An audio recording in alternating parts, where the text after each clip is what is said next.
Hello guys, thanks for this question. तो बेटा इस जो पर्टिकुलर क्वेश्चन में हमें पूछ रखा हुआ है वो यहाँ पे देखिए, find the electric field at the centre of the cube. तो बेटा हमने क्या निकालनी है, इलेक्ट्रिक फील्ड निकालनी है at the centre of the cube.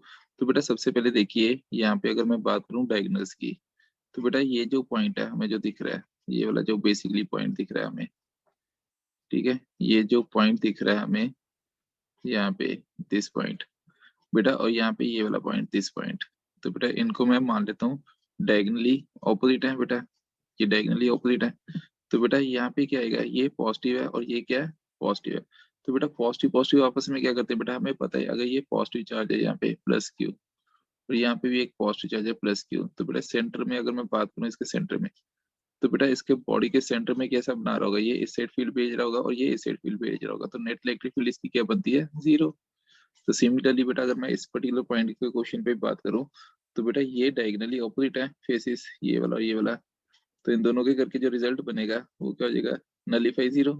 Similarly बेटा अगर मैं बात करूं इस पर्टिकुलर पॉइंट से इस पर्टिकुलर पॉइंट की, तो ये भी क्या बना रहा होगा, that is zero. Similarly diagonally ये वाला पॉइंट इस पॉइंट के साथ कैसा बना रहा होगा, दैट इज जीरो, राइट, क्योंकि ये भी पॉजिटिव और ये भी पॉजिटिव है। तो बेटा हाँ, अब यहाँ पे बचा एक नेगेटिव और यहाँ पे क्या बचा, एक पॉजिटिव। तो बेटा ये पॉजिटिव और नेगेटिव, अब यहाँ पे देखो बेटा एक नेगेटिव चार्ज होगा और दूसरा कौन सा होगा, पॉजिटिव। तो ये दोनों अब क्या कर रहे होंगे बेटा, ये पॉजिटिव और नेगेटिव आपस में क्या कर रहे होंगे बेटा, एक दूसरे को एक दूसरे से दूर भेज रहे होंगे, अ, एक दूसरे की तरफ भेज रहे होंगे। तो बेटा यहाँ पे देखो नेगेटिव वाला अपनी तरफ भेज रहा होगा, जो पॉजिटिव वाला बेटा वो बाहर की तरफ भेज रहा होगा, पर दोनों की डायरेक्शन क्या आ गई, सेम आ गई इस डायरेक्शन में। तो बेटा हम क्या मान लेंगे, दोनों की डायरेक्शन अगर सेम आ गई तो हम मान लेंगे अगर एक ही इलेक्ट्रिक फील्ड ई है, तो ई नेट जो आएगा इसका that is equal to two time E naught आ जाएगा, right, two time E naught. तो टू टाइम ई नॉट का मतलब क्या बेटा, टू टाइम के क्यू अपॉन आर स्क्वायर। तो बेटा आर स्क्वायर ये जनरल फॉर्मूला बनेगा। अब बेटा यहाँ पे देख लो, यहाँ पे ये बॉडी सेंटर्ड है, तो बॉडी सेंटर्ड में बोला कि हमें पता है कि इसका फॉर्मूला क्या रहता है, अंडर ऑफ थ्री ए, और ये डायगोनली जो कट कर रहा है वो हाफ पार्ट को कट कर रहा है यहाँ से बेटा, ये जो पार्ट को कट कर रहा है वो कैसे पार्ट को कट कर रहा है, हाफ पार्ट को कट कर रहा है। तो हम क्या मानेंगे इसका, ठीक है, तो under three A by two. तो बेटा ये क्या आ जाएगा इसका, इसकी सेपरेशन की वैल्यू, राइट, इसकी सेपरेशन की वैल्यू, राइट। तो ये आगे इसकी सेपरेशन की वैल्यू, क्योंकि ये हाफ पार्ट से कट कर रहा है ना बेटा, यहाँ पे देखो इस सेंटर पे है ना, सेंटर। तो ये पूरे का पूरी बॉडी की वैल्यू अगर बात करें तो पूरी बॉडी का अंडर थ्री है बॉडी सेंटर, पर ये हाफ से ले रहे हैं बेटा, हाफ से ले रहे हैं, तो बेटा इसका मतलब क्या होगा, ये हाफ हो जाएगा। तो इस फॉर्म में, तो इसका मतलब इसका जो रिजल्ट बनना चाहिए वो क्या बनना चाहिए बेटा। अब यहाँ पे इसके रिजल्ट को डिस्कस करते हैं बेटा। तो इसका जो रिजल्ट बनेगा that is equal to two time के, मतलब 1/4 पाई एप्सिलॉन नॉट। तो इसको बेटा 1/4 पाई एप्सिलॉन नॉट ही कर देते हैं, 1/4 pi epsilon naught Q upon R square, मतलब कि अंडर रूट थ्री, इसका स्क्वायर तो ये हो जाएगा बेटा three A square by four. तो ऊपर फोर मल्टीप्लाई कर देते हैं बेटा ऐसे, राइट। अब बेटा ये तो मैग्नीट्यूड की बात करें अभी, ये किसकी वैल्यू आ रही है, मैग्नीट्यूड में, तो फोर के साथ यहाँ पे फोर कट गया, ठीक है। तो हमारे पास ये जो मैग्नीट्यूड में वैल्यू आई वो कितनी आएगी, that is two Q divide by, two Q divide by three pi epsilon naught A square, two Q divide by three pi epsilon naught A square.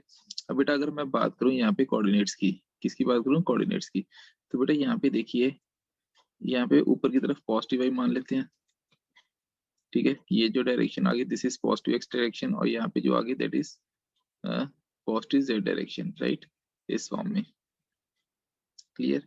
ये पॉजिटिव डायरेक्शन है। तो बेटा यहाँ पे देखो, अब लॉजिकली समझते हैं बेटा इस पर्टिकुलर क्वेश्चन को। तो बेटा ये देखो, ये एक्स एक्सिस के कैसे जा रहा है, ये एक्स एक्सिस के कैसे जा रहा है बेटा, इस डायरेक्शन में है। तो यहाँ पे जो आंसर आएगा वो कौन से कोऑर्डिनेट पे आ रहा है, फर्स्ट वाले का। हमें पता है कोऑर्डिनेट की वैल्यू निकालने का बेटा, मैग्नीट्यूड ऑफ ई।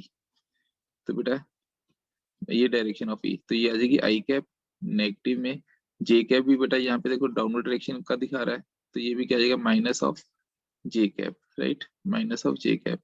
और के की भी डायरेक्शन क्या आएगी बेटा, दैट इज ऑपोजिट डायरेक्शन में एक्ट कर रहा है, ठीक है। तो बेटा ये क्या बन जाएगा, this will act in the,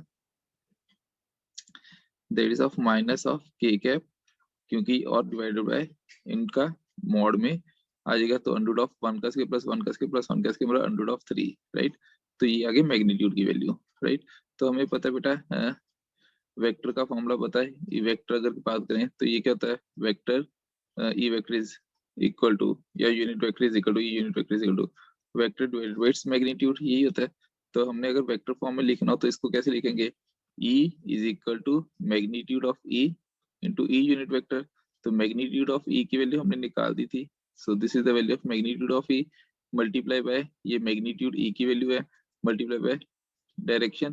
तो ये आ गई आई cap plus J cap plus K cap, negative बार कॉमन ले लो, डिवाइड बाय √3।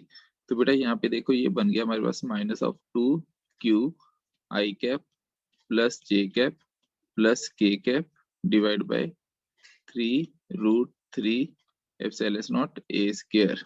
सो बेटा कौन से ऑप्शन के साथ ये मैच कर गया, it matches with option number A. So this is our answer, hope this answered your question, thank you.